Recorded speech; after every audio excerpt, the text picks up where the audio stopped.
et bienvenue dans la chaîne Mathématiques Sciences. Aujourd'hui, je prends et expliquer une nouvelle vidéo. Cette vidéo donc en sciences invitateurs sur le thème numéro 3, le corps humain et la santé, et plus précisément une vidéo dans laquelle simplement ici nous en parler de lutter contre la contamination et l'infection.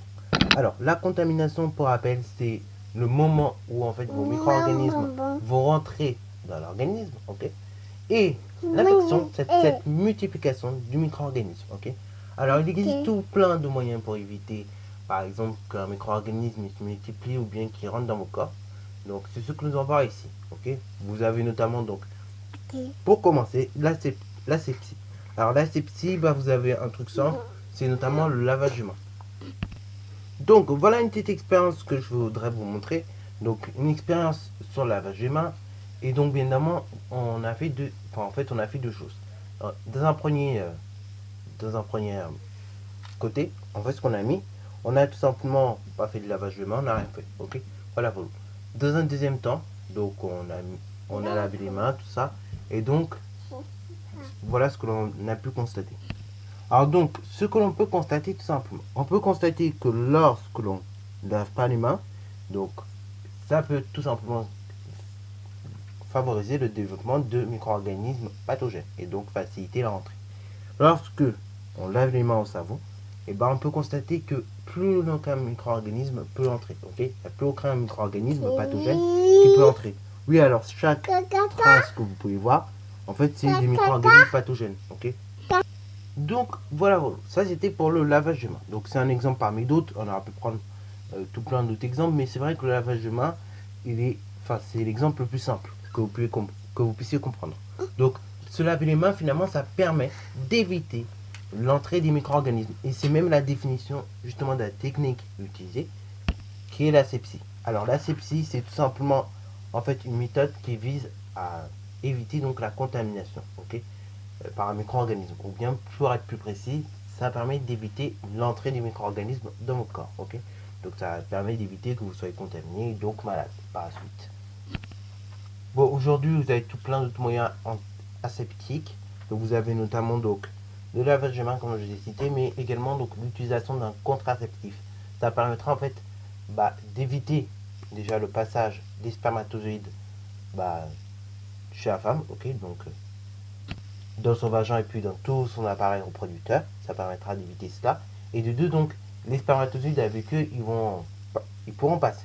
Ils pourront ne pas passer, mais du coup, ça va permettre également de bloquer ces micro-organismes, ok? Parce que oui, il faut savoir, dans les spermatozoïdes, il y a des micro-organismes dedans, ok? Et donc, lorsqu'ils passent d'un vagin normal tranquille, les micro-organismes passent également avec. Et bien évidemment, non seulement les micro-organismes peuvent passer avec, mais il faut penser aussi à l'homme et à la femme. Ils peuvent avoir des micro-organismes pathogènes tout autour. Bon, voilà, donc l'utilisation d'un contraceptif, ça permet justement de limiter la casse, ok? Ça permet d'éviter la contamination. Et ensuite, vous avez le flambage d'instruments. Donc ça, c'est une méthode qu'a proposé Pasteur, notamment dans les hôpitaux. Et ça permet justement, pareil, que les micro-organismes s'en aillent, ok? Vous avez ce flambage des animaux, enfin des instruments. Vous pouvez également avoir, par exemple, une bonne conservation des aliments qui va faire que finalement, vous n'aurez pas de problème. Et tout plein d'autres méthodes comme ça. Donc ça, c'est pour la contamination. Maintenant, je voudrais vous parler de l'infection. L'infection, ça va être le moment où, dans vos corps, vous étiez déjà contaminé, mais donc, ça va être la deuxième étape, ça va être l'étape suivante. Ça va être l'étape où, malheureusement, donc, le virus va pouvoir se multiplier, ou bien le micro-organisme pathogène, il se multiplie, il se multiplie, il se multiplie, il se multiplie. Et donc, vous avez des méthodes assez simples pour éviter cette multiplication, notamment donc l'utilisation d'un antiseptique, ok? Alors, je vais vous montrer les résultats sous forme d'un tableau, donc voilà. Donc, ici dans ce tableau, on a deux choses. On vous indique donc l'utilisation d'un produit, enfin quand on utilise ou pas un produit antiseptique. On vous indique donc le nombre de micro-organismes dans la plaie et donc l'efficacité que ça. Ok, quel effet ça fait. Bon, alors, lorsqu'on n'utilise pas de produit antiseptique, on peut voir qu'il y a 15 millions de micro-organismes pour 1 millilitre dans la plaie. Ok, et donc on peut voir que sans utilisation d'antiseptique, on peut voir que la guérison donc, de la plaie sera très lente et donc la cicatrisation de la plaie se fera. Ok, alors on aura une cicatrisation de la plaie, mais du coup dedans il y aura des micro-organismes qui se seront multipliés. lorsqu'on utilise un produit antiseptique, ça va permettre de faire diminuer le nombre de micro-organismes de la plaie à 0.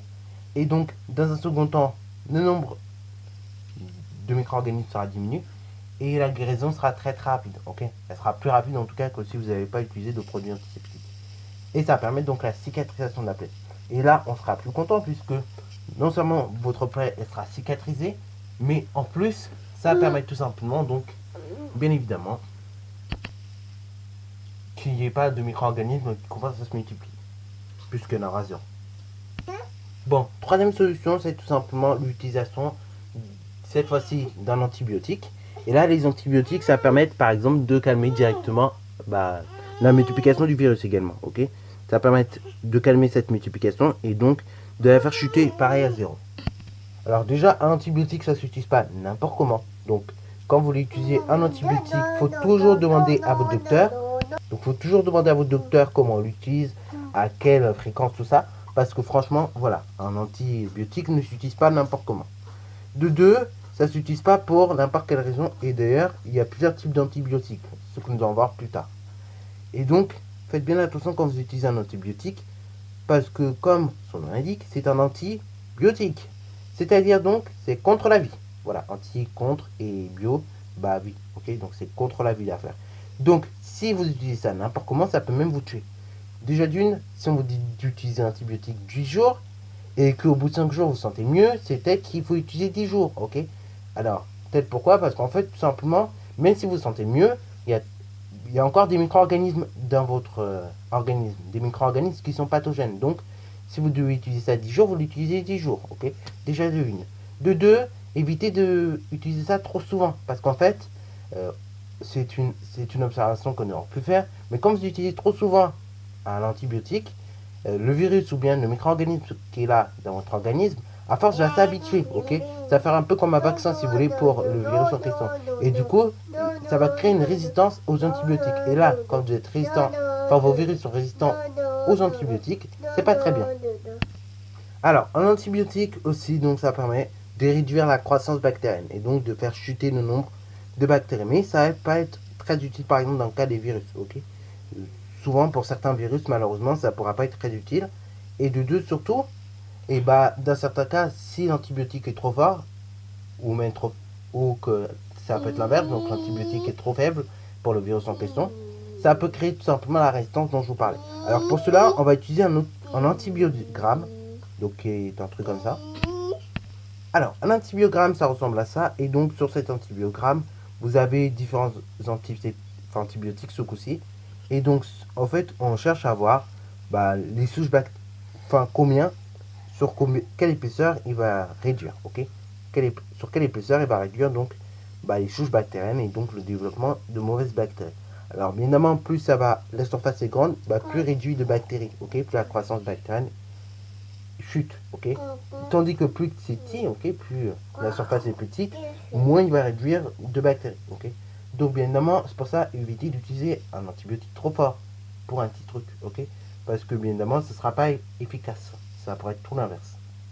Ça peut vous faire mourir déjà d'une éventuellement, mais on va dire, sans penser à la mort forcément, ça peut tout simplement être inefficace.